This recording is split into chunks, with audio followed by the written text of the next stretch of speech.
Well, good morning, good afternoon, good evening, whatever time it is, wherever you are tuning in. Thank you so much for joining me. Here in Thailand, it's evening, so I'll just say this evening. Thank you so much for joining me this evening. For this first talk on a series of 4 talks entitled Embracing Change. And some of you may know that I'm also doing a series of talks on Thursday mornings in Thailand, which is around the topic of compassion. And I've been doing Facebook Lives now for a couple of years. I started right at the onset of the COVID-19 lockdown here in Thailand on March, I think the first day I did it was March 22nd, 2020. And I did it for about a year straight, every day at that time. Then I took a break for a while, which was much needed. And now I'm back, and I do a series, about a month-long series leading up to a meditation retreat, an online meditation retreat. And so that's the idea here, is I'm spending the next 4 weeks every Tuesday evening, Thai time, leading up to the launch of a retreat, an online meditation retreat entitled Embracing Change. And so before I get into today's offering, I'm just going to outline some of the details for this upcoming online meditation retreat. And so this retreat is being offered in 2 sections. There's section A, that is Tuesday evenings from 7 p.m. to 10 p.m. East Coast time of America. And there's section B, which is Wednesday mornings, 7 a.m. to 10 a.m. East Coast time. So adjust your time clocks accordingly for where you're located. I'm not going to go through and convert the times here. Now, 3 hours at a chunk may seem like a lot of time to spend together. I recognize that. The sections are broken up in hour and 20-minute pieces with a 20-minute break in the middle. All of the retreat sessions, they meet once a week, and they will include a variety of guided meditations that I'll be offering, question and answer sessions, interactive discussions with the retreat participants and myself. If there's enough interest, there'll be breakout groups provided, and an opportunity too to meet outside of the framework of the retreat in study pods. So I find that to be very helpful as a way of creating this community. The Embracing Change retreat that I'm speaking to you about now, and all of the retreats and sessions and classes that I offer are offered within a secular voice. There's no religion being put forth. There's no belief system necessary to receive the benefits and to put these teachings into practice. In addition to that, everything that I offer is offered within a trauma sensitive framework. The numbers of enrollment are kept low intentionally. I try to cap each section at 15 people per section. So that gives everyone ample time to share if they wish, or connect with others. It really helps cultivate the community like that. So I'm not really looking to pack these sessions in with people, but rather to create a kind of a nice cohort kind of vibe. The sessions also include one-on-one meetings with me throughout the entire 9 weeks. I make myself completely available to meet one-on-one with anyone participating in the retreats, as it's unlimited.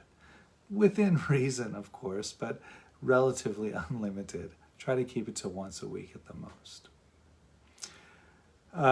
If you want to register for the retreat, but you would rather do the whole course at your own pace and your own time, you're welcome to do that. All of the sessions are recorded on Zoom, and the links are made available really no later than 12 hours after the session, the link is made available to all of the participants. The recordings are available to only the participants in that section as a way of holding the container and honoring the confidentiality agreements that we'll be agreeing to as we enter into the course. So you could do none of the live sessions if that's comfortable. You could do a few or several of the live sessions. I realize committing to be there every week for 9 weeks is a lot of commitment. That might not be possible for most people. Actually, most people I find do end up missing, at least a few of the live sessions. The entire 9-week course is available for $99 and registration is open now. And I do recommend registering sooner rather than later if you are interested, because those 15 spots do tend to fill up. If you are interested and you'd like more information, please go visit my website, suchsweetthunder.org. Or you can message me if you have any questions or comments about the retreat or you want to find out more. Feel free to message me through Messenger or Instagram, or you can email me through the website. Okay, that's all of the announcements. I think we got through that pretty quick. So, if you don't mind, then I'd like to just do a very, very brief guided meditation. And then I'll get into today's offering on embracing change. And so this meditation is selected because it fits into the theme of the course around embracing change and impermanence. And so in the practice, we'll be invited to experience the felt experience of the present moment through the body. And the reason why we do this is that the body is really in a constant state of change. Now, that might seem and feel kind of abstract at this point, but if you do this type of practice repeatedly, the way we'll be doing on the 9-week course, we start to really experience the felt experience of impermanence in the body. And rather than being frightening, because that can sound frightening sometimes, it's actually very, very liberating. So enjoy this practice. We'll probably do this for about 10 minutes, and then we'll be into the talk.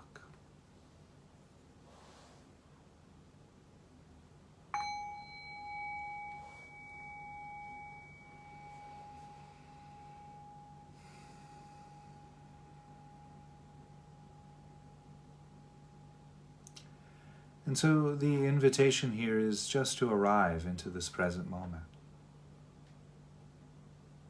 Perhaps noticing the sounds of this present moment experience.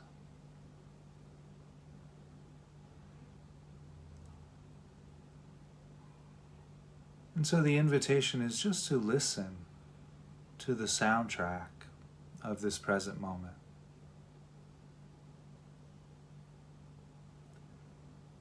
You might notice loud sounds or quiet sounds.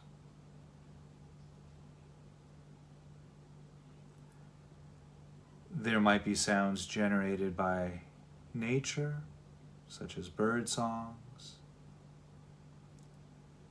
a conversation nearby, the sound of wind or rain.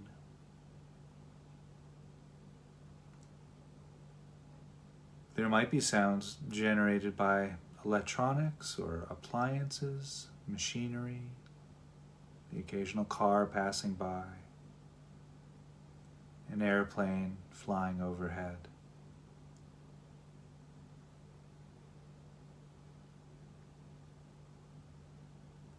Regardless of the quality of sound, the origin of sound, you might notice how the sounds arise and they stay for a while and then they pass. And in their wake, they leave room for silence or other sounds.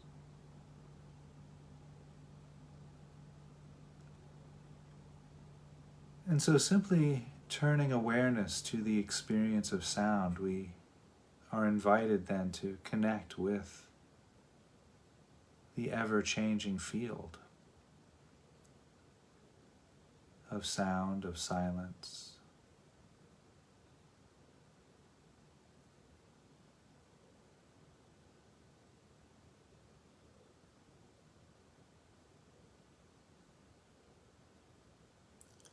And so while we're here resting in this present moment, the invitation then is to bring awareness to the feet.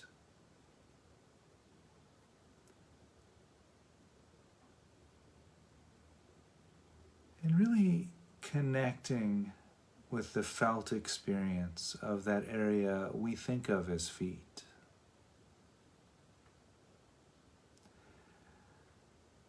Going above or beyond any concept or word called feet or body. What's the actual sensate experience? Tingling, warmth, pulsating, numbness, throbbing, tension, coolness.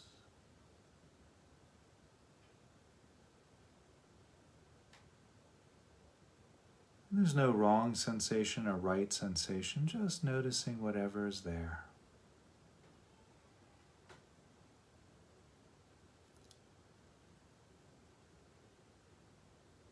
And then in the next breath or two, we can bring awareness to the legs. That's just an invitation. If the legs are uncomfortable or sore for any reason, you could bring your attention back to the sounds if that's more comfortable, or if the feet feel more comfortable, that's also fine. But the invitation here is to notice the area of the body that we think of as legs.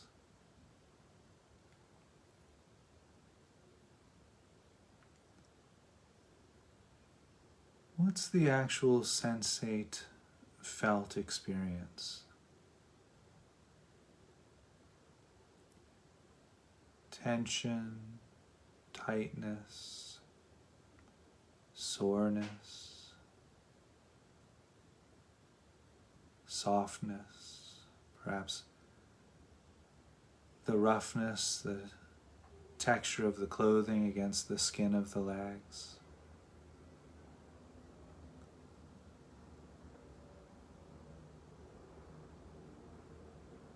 And breathing in and breathing out, in the next breath or two, we can bring our awareness to the weight of the body against the cushion or chair or mat.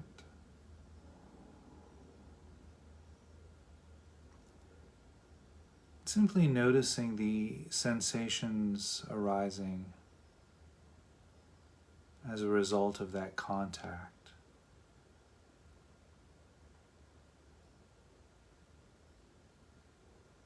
Roughness, smoothness, pressure, tension, warmth.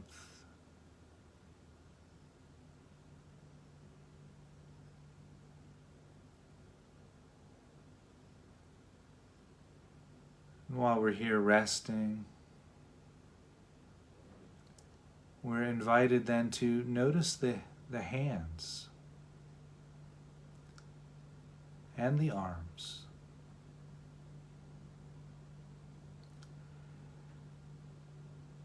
And connecting directly to the felt experience, that area we think of as hands and arms, going beyond any concept or word or imagination. What's the actual felt experience?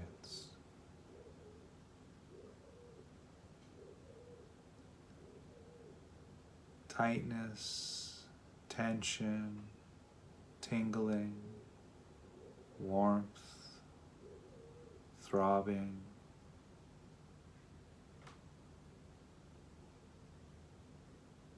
Just feeling into the actual felt experience of that area we think of as hands and arms.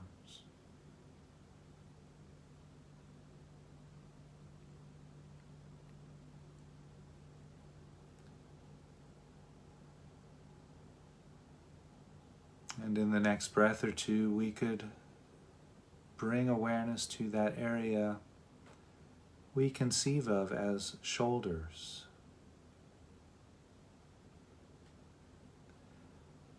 And the invitation then is to connect with the actual felt experience above or beyond any conception of shoulders.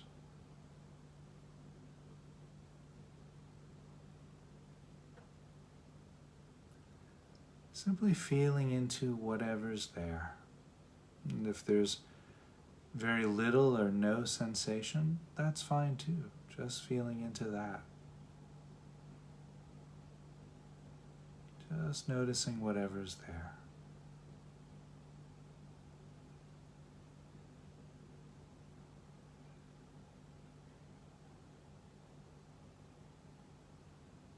And while we're here resting,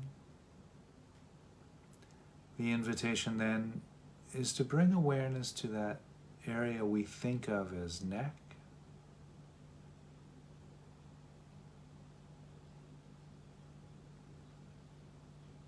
And again, the invitation is to connect with the actual felt experience around the neck.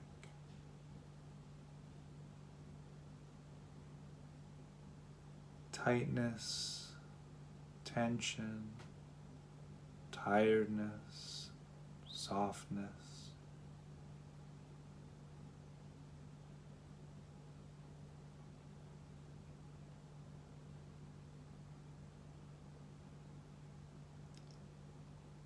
And while we're here resting, connecting with the felt experience of the present moment, the invitation then is to bring awareness to that area we think of as face. This invitation can be particularly interesting because we tend to identify with our face.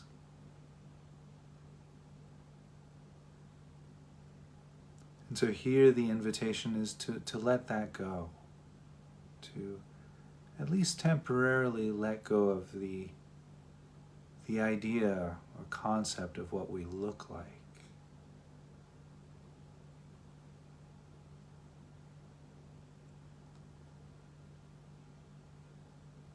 And to connect directly to the felt experience of that area we think of as face. There may be some tension, the muscles around the lips, dryness at the lips, coolness around the nostrils, which changes to warmth from the in-breath to out-breath. Tension around the cheeks, that area we conceive of as cheeks. Tightness or tension around that area we think of as eyes.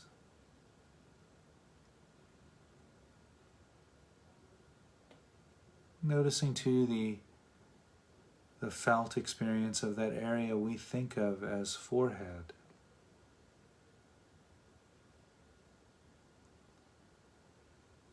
And concluding this exploration of the felt experience by bringing that awareness to the very crown of the head. And just noticing the felt experience.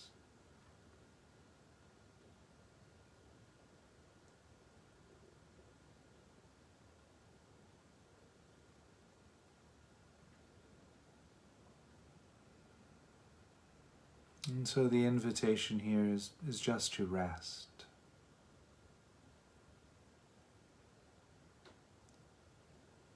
And just as we're able to bring that awareness to various parts of the body. Just in that same way, we can bring awareness to the entire felt experience, from the bottoms of the feet to the top of the head, from the tips of the fingers to the center of the heart.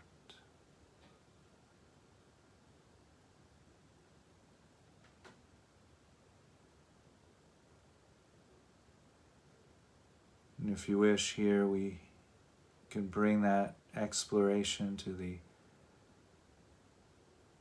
rising and falling of the abdomen, connecting with the breath.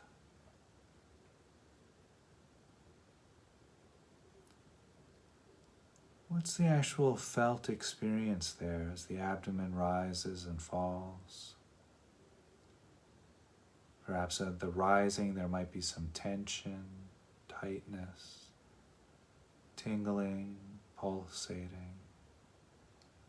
As the abdomen falls, perhaps noticing a softening, a collapsing, a loosening, a pulsating.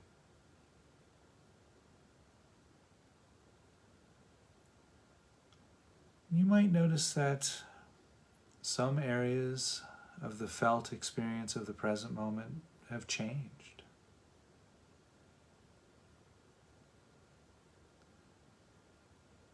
Just notice that. Notice the ever-changing field of sensate experience that we call body.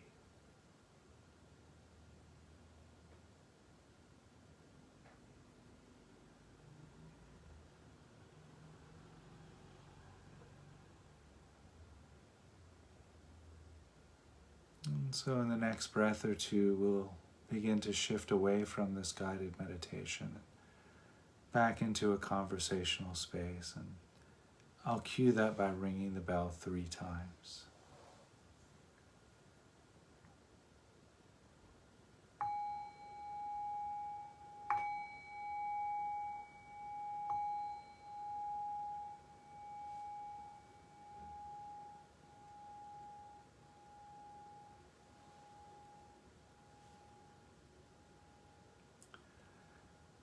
Well, thank you so much for joining me in that guided meditation. And that was, again, just a brief kind of example of one of the practices that we'll be really taking a deep dive into over the 9-week course on embracing change that I'm offering. And by the way, I'm seeing some people, hi, friends, people popping up on Instagram and Facebook. I really appreciate you being here. And I know that a couple of you have sent over questions about the compassion offerings that I've been doing on Facebook and Instagram. I'm going to get to those on the session on compassion, which is on Thursday mornings in Thailand. So yeah, if you can just be patient around that. Hi, Wendy. If you can just be patient around that, I appreciate that. And if you do have any questions about the practice that I've just guided here, or any questions around the material that I'm going to be offering around embracing change, please feel free to send those over, and I'll do a little Q&A segment in probably a few of the sessions that I'm offering. So thank you for that in advance. So I'm going to read a little bit from one of the early texts from Buddhism, and it's very short. It's like 3 paragraphs long, so I'm not going to go on and on reading for the whole segment here. But this passage, it comes from a text called "The Noble Quest." And this is the Buddha recalling his awakening experience and some of the insights that he had just after he had his, what they call, the enlightenment.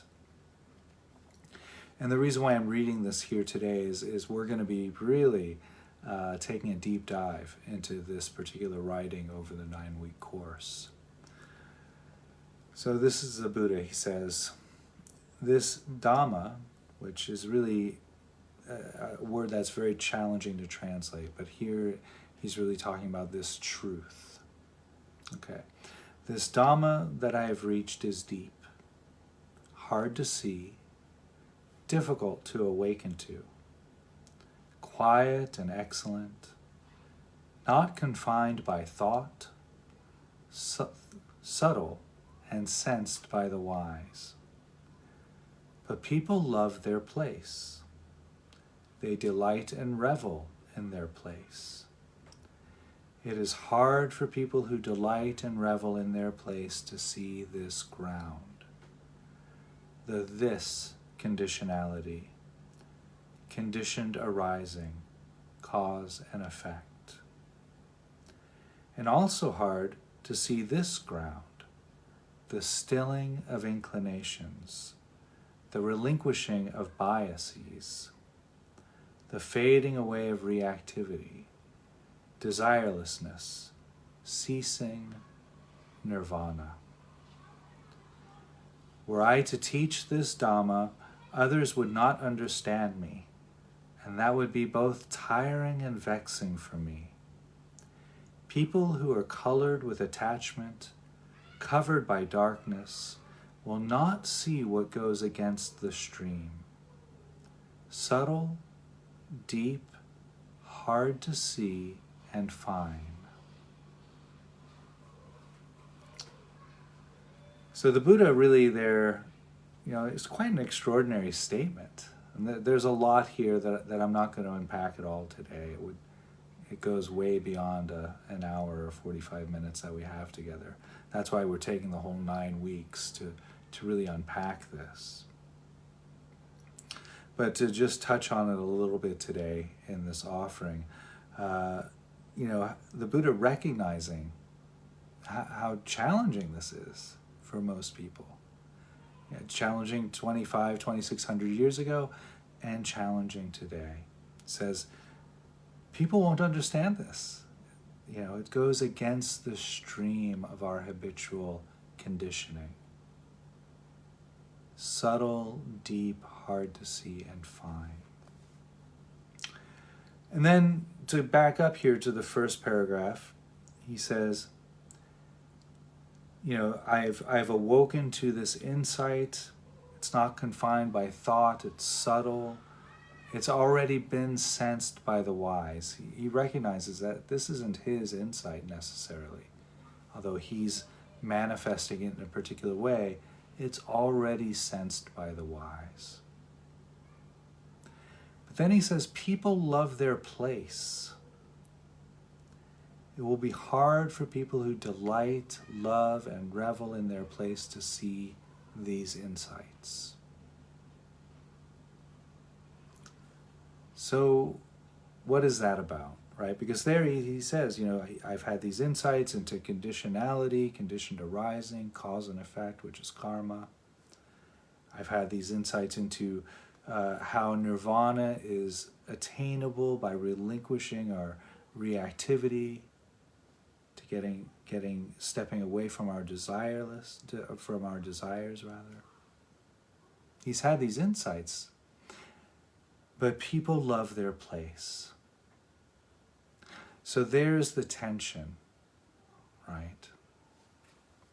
So what do we do about that, right? If one of the obstacles, and in this writing, it is the obstacle to nirvana, this attachment to our place.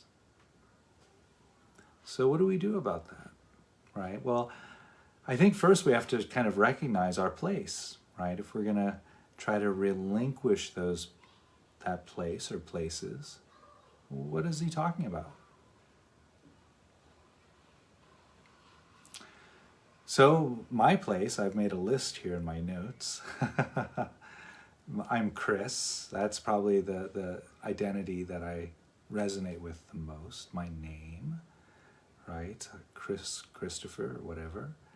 I'm a teacher, a traveler, an artist, a writer, a meditator, a spiritualist, a student, a cat lover, a food lover, a life lover.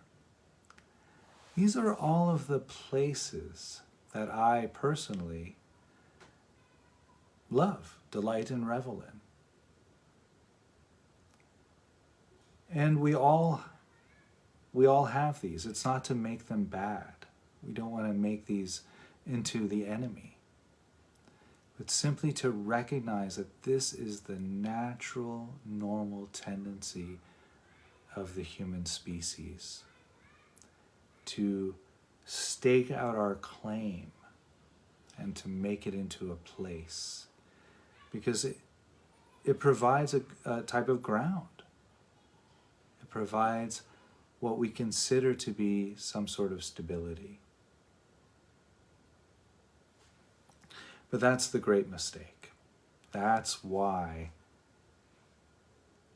we can't, or that's why at least it's quite difficult to recognize the stilling of inclinations, the relinquishing of bias, the fading away of craving, desirelessness, ceasing, nirvana, because we've become attached to these places, these homes,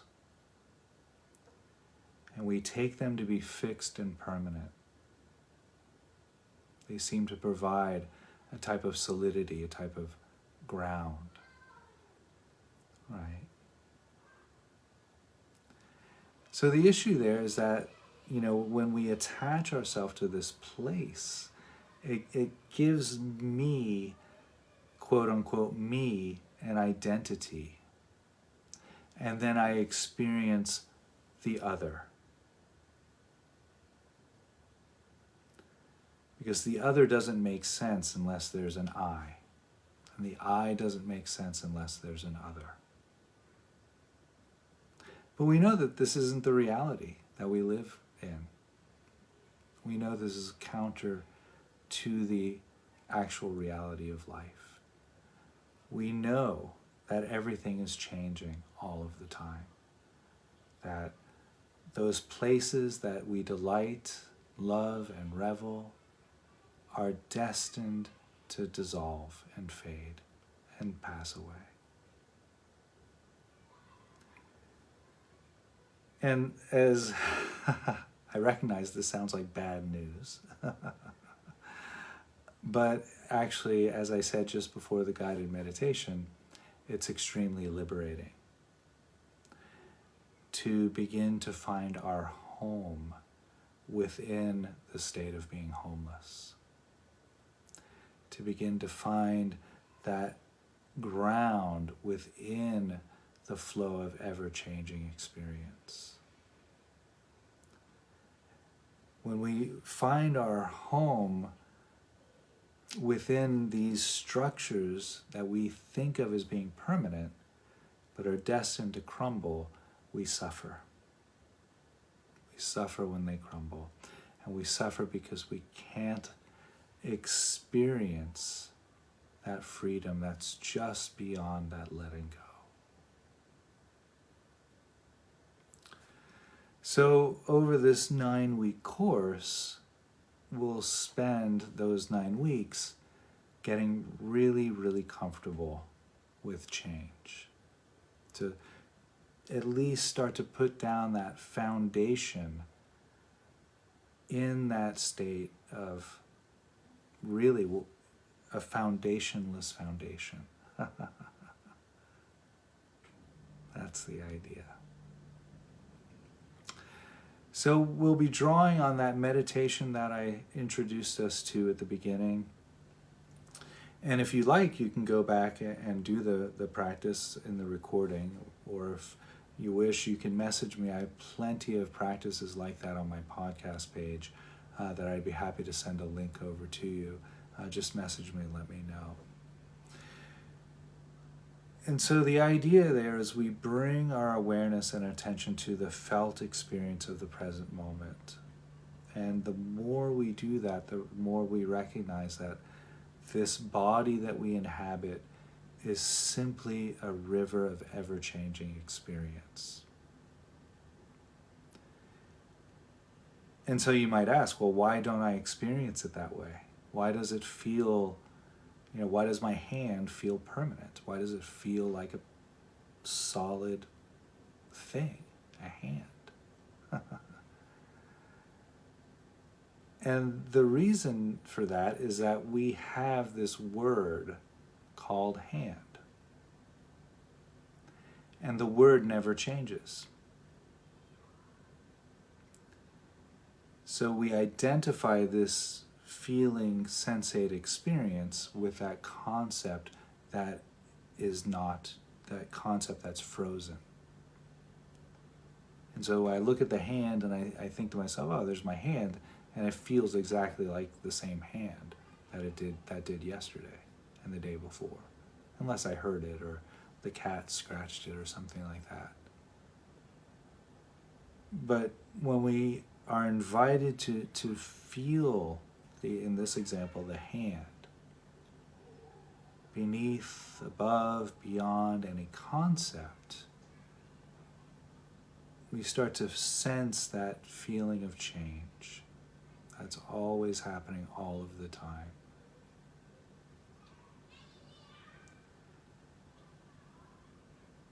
And so when we can really start to bring our awareness to that experience, it's everything becomes exciting, actually. Because we start to recognize that nothing is repeated. That it's just this constant river of change that's happening all of the time. And although, there's summer, spring, winter, fall, there's 24 hours that have the same number on the clock. It's the same thing. We get beyond the concept of seasons and we experience the present moment. We get beyond the concept of those numbers on the clock, just like we get beyond the concept of the body, of the hand.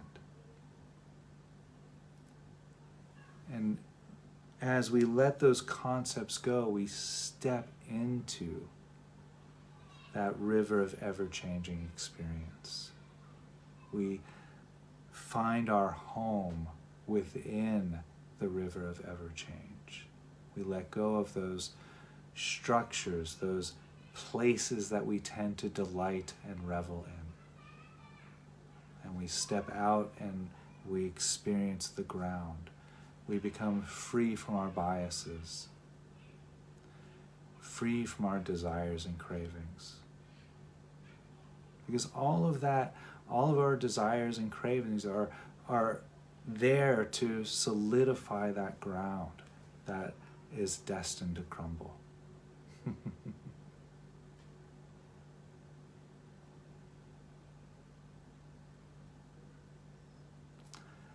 So we look at a tree, right? We know that tree is alive.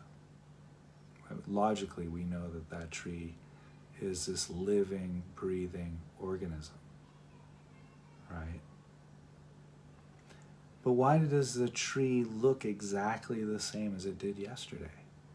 And we go out into the yard or the park, and we know that when we look at the tree, that the tree will probably look the same tomorrow. And it's, again, simply because we have that word tree that is the same word. It's the same word all of the time. The concept never changes.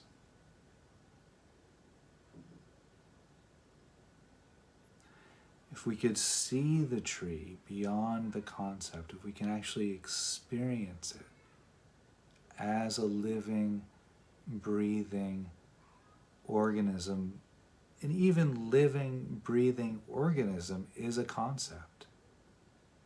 So going beyond that, it's a little bit closer to the truth, but going beyond that and actually experiencing that energy that we call tree. When we can really experience that and connect with our world, with our reality, with our present moment, on that level, then we're entering into this river of ever change.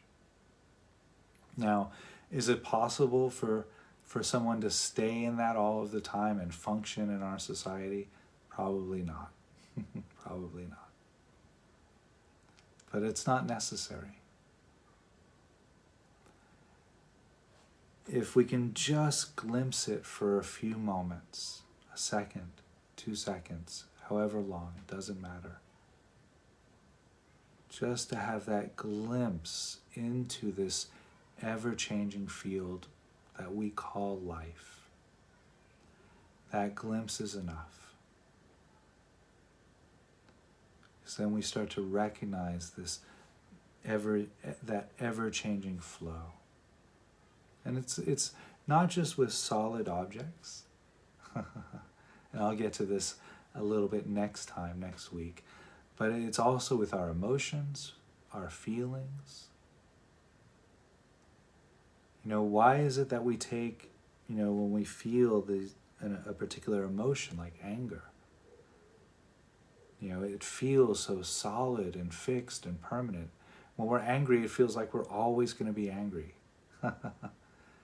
And that person who we're feeling angry toward is always going to be the villain.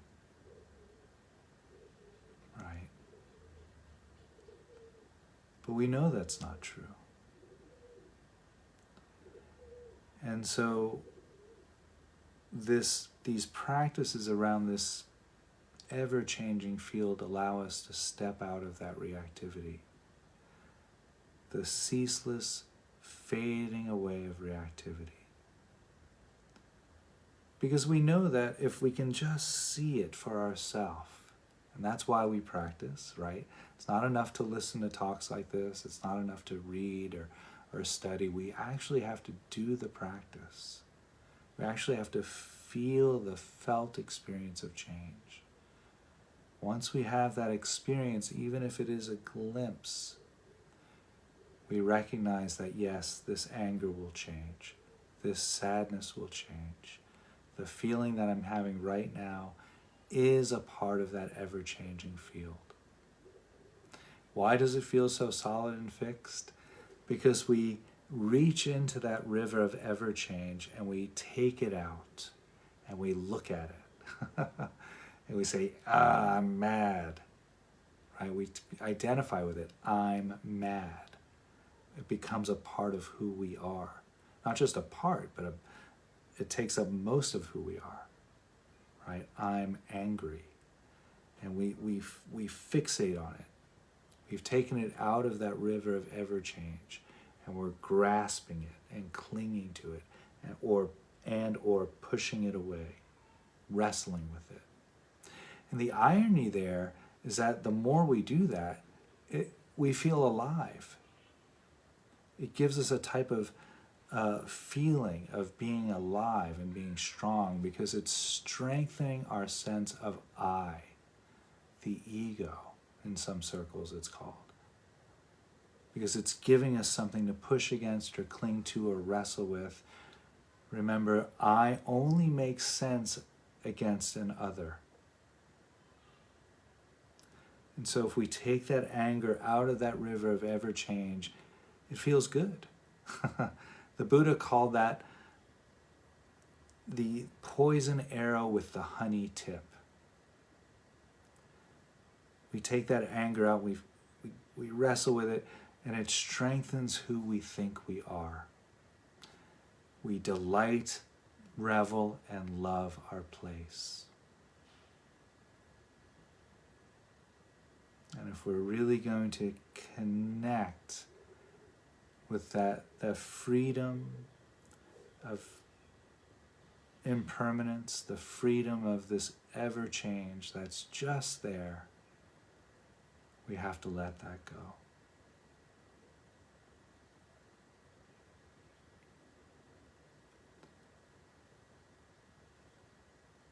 And so it's a journey, and it's a beautiful practice. And so I think that's all I've got today to offer. I do want to save some more for next week. So thank you all if you're here with me live. Thank you for joining me live for today's talk. I'll be back the same time next week with part 2 of Embracing Change. These are just 45-minute, hour-long sessions. If you're interested in the retreat, please again visit the website suchsweetthunder.org, where we're taking a 9-week dive, a very, very deep dive into these very, very beautiful, beautiful, liberating teachings. So I hope to see you there, and if not, that's okay too. I hope everyone is well and safe, and I look forward to seeing you all somewhere, sometime. Thank you. Thank you for being here. Oh, I'm just going to ring the bell to close it out. That's my tradition. Thank you.